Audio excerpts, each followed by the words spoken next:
મારા સ્વજનોનું મારા સગાવાલાનું રક્ષણ કરવું પડશે આવું વિચારી શ્રી કૃષ્ણએ તરત વિશ્વકર્મા ભગવાનને બોલાવ્યા અને શ્રી કૃષ્ણ વિશ્વકર્માને કહેવા લાગ્યા, આનંદ પ્રદેશમાં સમુદ્ર કિનારે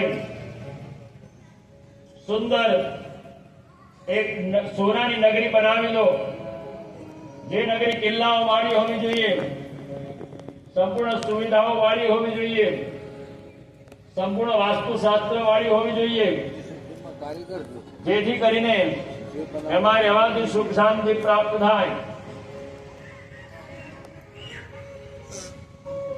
આપણું મકાન પણ જો વાસ્તુશાસ્ત્ર પ્રમાણે હોય ને તો એમાં થોડી સુખ શાંતિ વધારે પ્રાપ્ત થાય.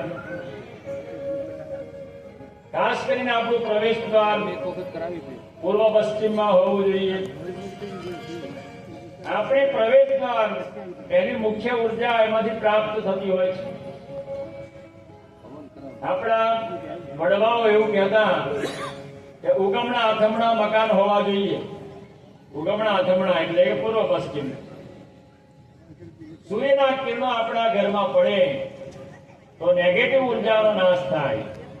બારી બારણા એવા હોવા જોઈએ કે સૂર્યના કિરણો સીધા ઘરમાં પડે.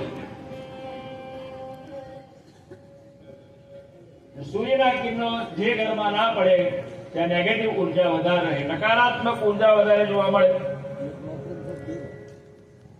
આ વાસ્તુશાસ્ત્રનું પહેલું લક્ષણ. પૂર્વ પશ્ચિમના દ્વાર હોવા જોઈએ.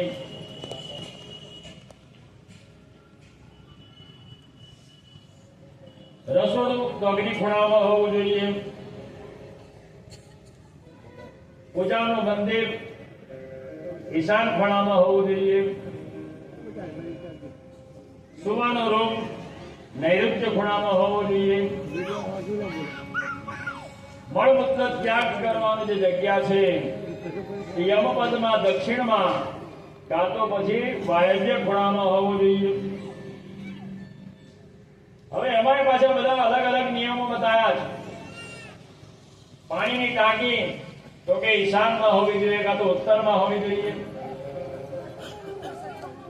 નૈઋત્ય ખૂણો ઊંચો હોવો જોઈએ, ઈશાન ખૂણો થોડો નીચો હોવો જોઈએ.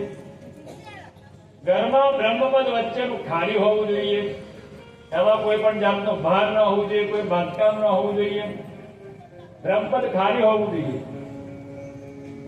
સુવાનું તો દક્ષિણ દિશામાં માથું રાખીને સુવાનું એવું કીધું છે. ઘણા પશ્ચિમમાં માથું રાખીને સુઈ જાય, ઘણા ઉત્તરમાં માથું રાખીને સુઈ જાય.